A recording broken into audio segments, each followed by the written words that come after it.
Hey guys, कैसे हो सब लोग। आज मैं नहीं पूछूंगी आप लोग कैसे हो, क्योंकि मुझे पता है अभी एग्जाम को ओनली 7 डेज बचे हैं and 1 week.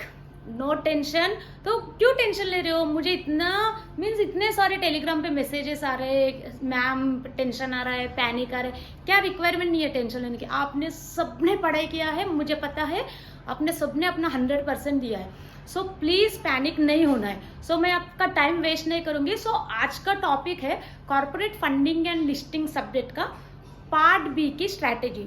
So professional students के लिए मेन मेजर इंपॉर्टेंट है ये वीडियो। सो देखो, मॉड्यूल 3 का कॉर्पोरेट फंडिंग एंड लिस्टिंग, ये सब्जेक्ट बहुत ही स्कोरिंग सब्जेक्ट है। सो आपको जस्ट स्ट्रैटेजी आप अच्छे से अप्लाई करो। पढ़ तो सभी लेते हैं, strategy is very very very important है। सो मैंने क्या स्ट्रैटेजी अप्लाई किया so that I got exemption in funding. So first thing है, आप ना फंडिंग में ना पार्ट बी अटेम्प्ट करना है। ओके, पार्ट बी अटेम्प्ट करना है। क्यों? क्योंकि पार्ट बी में only you have 4 chapters in the documentation is not too much, means उतना रिक्वायरमेंट नहीं है उसको फोकसली पढ़ने का, है ना। सो ओनली 3 चैप्टर्स है, उसमें से LODR है ना। LODR is our bread and butter actually in practical life, means real life में भी अपने CS के लिए LODR is main and must. So आपको उसमें से ऑल रेगुलेशंस करना है। ऑल रेगुलेशन मीन्स अपने को प्रोफेशनल में सिलेबस कितना है रेगुलेशंस का, LODR का only 62 regulations we have to focus. Only 62 ही अपने सिलेबस में, प्रोफेशनल के सिलेबस में regulation. Okay, so I hope आपने सब कर लिया है, बट फिर भी टेंशन आ रहा है तो क्या स्ट्रैटेजी कैसा करें। ओके, पार्ट बी में देखो friends, as per my opinion मैंने तो वही किया था। आप फर्स्ट पार्ट बी ही अटेम्प्ट करो फंडिंग में। ओके, फंडिंग में फर्स्ट पार्ट बी से स्टार्ट करो and in that part B also आप कमिटीज रहते हैं ना, अपने कमिटीज है 4 कमिटीज, ऑडिट कमिटी हो। सो उसके 18, 19, 20, 21 इजीली रेगुलेशन अपन सबको याद रहते हैं। 18, 19, 20, 21 only 4 committees we have and regulation भी अपने इजीली याद रहते हैं। तो आपको क्या करना है, आपको पार्ट बी में कमिटी से स्टार्ट करना है। कौन सा भी क्वेश्चन आएगा ना, पहले कमिटी क्वेश्चन से स्टार्ट करो, क्योंकि इसमें रेगुलेशन याद रखना बहुत इजी है कमिटी का। मैंने तो वही किया। कमिटी कंपलसरी क्वेश्चन आते हैं 4 कमिटीज में से, 1 कमिटी या 2 कमिटीज कंपलसरी आते हैं। सो मैंने वही किया था कमिटी से, क्योंकि कमिटीज में क्या होता है रेगुलेशन याद रखना इजी है। तो एज पर दिस रेगुलेशन आप अगर रेगुलेशन का डाल देंगे नंबर तो प्रेजेंटेशन बहुत अच्छे से होगा। तो स्टार्टिंग का प्रेजेंटेशन इतना अच्छे से देना है कि वो एग्जामिनर को लगे बाप रे स्टूडेंट तो इतना परफेक्ट है। ओके, तो रेगुलेशन से स्टार्ट करो। अगर कमिटीज से स्टार्ट कर रहे हो तो बहुत ही अच्छा आपको मीन्स फ्रूटफुल होगा, क्योंकि लास्ट अटेम्प्ट में मैंने 75 to 80 मार्क्स का पेपर ही अटेम्प्ट किया, उसमें से I got 61 marks because of my presentation. मैं ऐसा नहीं बोलूँ मैंने बहुत ही अच्छा लिखा होगा, मैंने प्रैक्टिकल्स तो मुझे डाउट ही थे, मेरा राइट थे रॉन्ग है मुझे भी नहीं पता, बट मैंने प्रेजेंटेशन पार्ट बी से ही स्टार्ट किया एंड कमिटीज के क्वेश्चन से स्टार्ट किया एंड अच्छे से प्रेजेंट किया था मैंने। Okay, so this is main important thing. And next committees का और LODR के 1 to 15 रेगुलेशंस है जो कॉमन रेगुलेशंस है, कॉमन ऑब्लिगेशंस है। कौन से? 5 to 14 कॉमन ऑब्लिगेशंस है। तो मैं उसका ट्रिक्स बताऊंगी कैसा याद रखना है। Very very very important for executive and professional level के लिए common obligations are very important. तो मैं आपको बताऊंगी वो कैसे याद रखना है। मुझे तो अभी भी बोलेंगे तो अभी भी याद है, वो इतना इजी ट्रिक्स मैंने सर से सीखा है तो वो मुझे अभी भी याद है। तो वो मैं next back to back video post करने वाली हूँ, तो आप उसमें देख लेना। ओके, सो स्ट्रैटेजी यही है, पार्ट बी से स्टार्ट करो, कमिटीज से स्टार्ट करो, रेगुलेशन आप मेंशन करोगे तो very very very good, you will get high marks, को फुल मार्क्स भी आ सकते हैं। ओके, सो वो हो गया। तो अभी देखो LODR में अपने को टोटल 62 रेगुलेशंस करना है प्रोफेशनल स्टूडेंट्स को, है ना। And executive students I think 48 regulations ही है अभी तो, बट प्रोफेशनल स्टूडेंट्स को अपने को 62 रेगुलेशंस करना है। उसमें आप कैसा डिवाइड करोगे रेगुलेशंस को? First 5 to 14 common obligations, right. 1 to 4 मैं आपको बताऊंगी सीक्वेंस में कैसे याद रखना। 1 to 15 तो आपके टिप्स पे हो जाएंगे, मैं जो ट्रिक्स बताऊंगी। एंड उसके बाद आता है corporate governance, right. Corporate governance का कहाँ तक है? 17 रेगुलेशन 16 से है शायद, regulation 16 independent director, right. So regulation 16 to 27 corporate governance है, ओके। फिर उसके बाद अदर रेगुलेशन है।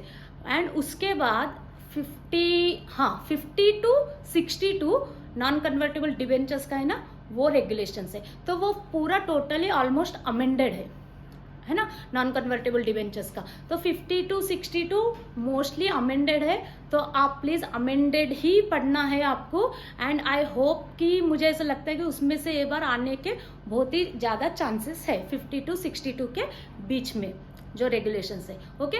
सो मैं नेक्स्ट वीडियो में बैक टू बैक आएगा, वो वीडियो में मैं आपको LODR के रेगुलेशंस बताऊंगी, कैसे याद रखना है, ट्रिक्स क्या है, ओके। और मेन रेगुलेशन भी बताऊंगी, मीन्स ज्यादा मेजर फोकस ये रेगुलेशंस पे करना है।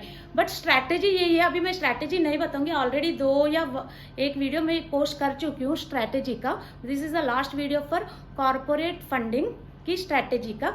स्ट्रैटेजी यही है, सिंपल, आपको पार्ट बी अटेम्प्ट करना है फर्स्ट, और रेगुलेशंस अच्छे से लिखना है, एंड कमिटीज अच्छे से पढ़ना है। कमिटीज में भी 5 पॉइंट्स है, each committee consist of 5 points. So मैं आपको बताऊंगी कौन से 5 पॉइंट्स है, okay. Next part A. Part A में आईसीडीआर इज वास्ट है, बहुत वास्ट है। अगर आपको पढ़ के हो गया ही होगा, आई होप सो। नहीं हुआ है तो उसमें से मेन ही पढ़ो आप। And preferential allotment is totally fully amended है, तो प्लीज आप उसको अच्छे से कर लेना, क्योंकि वो लास्ट टाइम अमेंड हुआ था, तो ये बार आने के chances is more, okay. So preferential allotment का। एंड नेक्स्ट IGP, SME और SR equity shares, these all topics are very very very important। And offer for sale, ICDR में offer for sale, reservations and promoters contribution, देखो ये topics ICDR में major topics है, ये आप कर लो majorly, okay. Next other chapters, REIT InvIT, उसमें से only you get 1 question and that is simple. REET इनविट तो अपना 2 आवर्स बैठेंगे तो भी 2 चैप्टर हो जाएंगे, very easy. And AIF also very very very important. So AIF में भी आपको जो अमेंडेड अगर कुछ ऐड हुए, फंड्स ऐड हुए हैं, एंड कैटेगरीज, AF के कैटेगरीज वेरी इंपॉर्टेंट, वो पढ़ना है। एंड उसके बाद 5th चैप्टर है अपना टोटली अमेंडेड एम्प्लॉय बेनिफिट्स का, शेयर बेस एम्प्लॉय बेनिफिट्स, वो भी अच्छे से देख लो।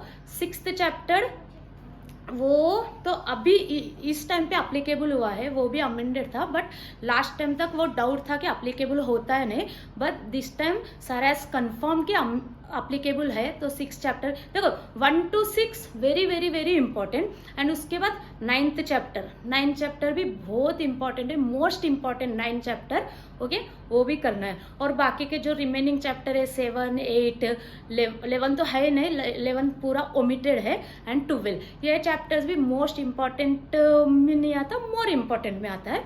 सो ये देखो, ये स्ट्रैटेजी है, आप अच्छे से करो, ईच एंड एवरी रेगुलेशन याद रखो, और मेजर रेगुलेशंस तो याद रखना, जैसे कमिटीज के रेगुलेशंस, ओके, क्योंकि आपको उधर मेंशन करना है। रेगुलेशन मेंशन करोगे ना, definitely you score good marks. So please try to mention regulation number, okay. So ये है स्ट्रैटेजी, पैनिक नहीं होना है, आपका सब हुआ है, आपने अपना 100% दिया है, don't worry at all. So next video में अपन LODR के करेंगे, और इंटरनेशनल लिस्टिंग में आपको करना है सिंगापुर, नैस्डैक, 4 लिस्टिंग्स है ना, 4 ही लिस्टिंग, सॉरी इंटरनेशनल लिस्टिंग में 4 ही मेजर स्टॉक एक्सचेंजेस का करना है अपने को। सो उसमें से सिंगापुर मोस्ट इंपॉर्टेंट सिंगापुर का, उसके बाद नैस्डैक, ओके, मोस्ट इंपॉर्टेंट। सो आप ये 2 अच्छे, मीन सिंगापुर तो छोड़ना ही नहीं है, कौन सा भी कोई भी क्वेश्चन पूछेगा आपको सिंगापुर में से, और बाकी के भी कर लेने, न्यूयॉर्क का, लग्जमबर्ग का भी, बट सिंगापुर को आपको छोड़ना नहीं है, ओके। ये हो गया। और IPO का तो जस्ट उसके बेनिफिट्स देख लो, वो कुछ चैप्टर ही नहीं है IPO, तो जस्ट आप हाफ एन आवर भी आप उसको स्पेंड कर देंगे ना, IPO मीन्स 14th या 15th चैप्टर है वो, आप कर दोगे ना, आपको तो पार्ट भी so simple, you can easily gain 30+ marks. अगर 30+ मार्क्स पार्ट बी में आ गए तो पार्ट ए में आउट ऑफ 60 इजीली 30+ मार्क्स आ जाएंगे. That means you will get definitely exemption. Okay. And practical के बारे में क्या बताऊं. प्रैक्टिकल न्यूमेरिकल्स में देखो फ्रेंड्स, आपको जो पास्ट पेपर्स बोलते पास्ट क्वेश्चंस है ना वो ही देख लो, क्योंकि अपने को अपन लास्ट स्टूडेंट है तो अपन को न्यूमेरिकल बहुत कंफ्यूज रहते और रिपीट भी नहीं करते. वो लोग करेंगे तो बहुत लेस चांसेस है. बट हाँ, न्यूमेरिकल्स में भी commercial paper very important, compulsory question they will ask. Working capital का अच्छे से देख लेना. और लास्ट टाइम तो इंटर कॉर्पोरेट लोन्स का पूछा था, तो commercial paper and working capital तो अच्छे से देख लो आप लोग. Okay. So these are the tips नहीं बोलते, स्ट्रैटेजी आपको कैसा करना है फंडिंग का. सो आई होप आपको समझ गए होंगे. ज़्यादा टाइम नहीं लूंगी क्योंकि वेरी वेरी इंपॉर्टेंट. अभी आपको each and every minute is very important for you.